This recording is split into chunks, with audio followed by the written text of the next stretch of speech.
আমরা মানুষগুলো না খুবই নিমকহারাম একটা জাতি।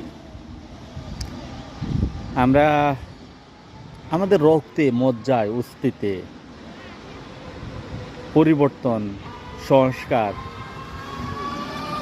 এগুলার নাই। আপনি মনে করে দেখেন, এই যে রমজানটা আসতেছে আগামীকালকে, যদি কোনো ইসলামিক সরকার থাকতো তাহলে কেউ কি পারতো প্রোডাক্টের দাম বাড়াইতে? একটা পণ্যের অতিরিক্ত দাম বাড়াইতে পারতো? সাহস করতো?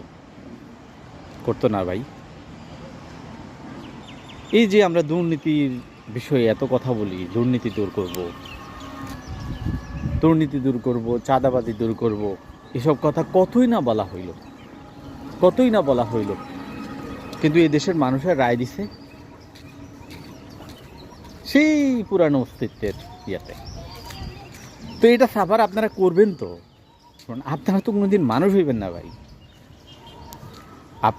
আপনাদের জন্মই হয়েছে ব্রিটিশদের বাড়ি খাওয়ার জন্য, আপনাদের জন্ম হয়েছে পাকিস্তানিদের মায়ের খাওয়ার জন্য, আপনাদের জন্ম হয়েছে ভারতের মায়ের খাওয়ার জন্য। আপনারা কবে শিখবেন মুক্তি? কবে শিখবেন স্বাধীনতা?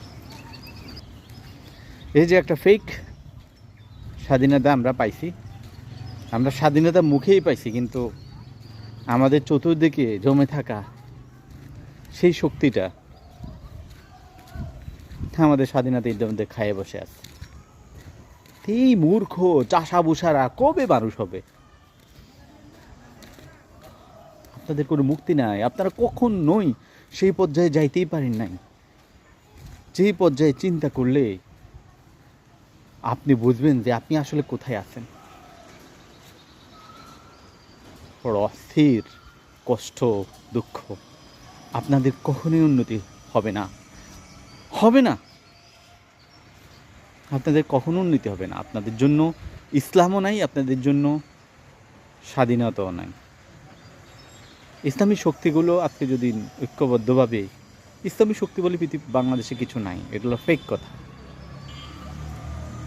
আপনাদের কোনো ডেভেলপমেন্ট হবে না এবং আপনাদের জন্য কোনো সহানুভূতিও নাই।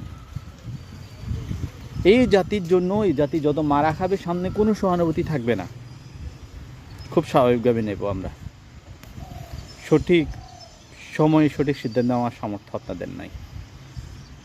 আগামী কত বছর পরে আপনাদের আসবে এই সিদ্ধান্ত নেওয়ার ক্ষমতা আল্লাহই জানে। কোনো সহানুভূতি নেই আপনাদের।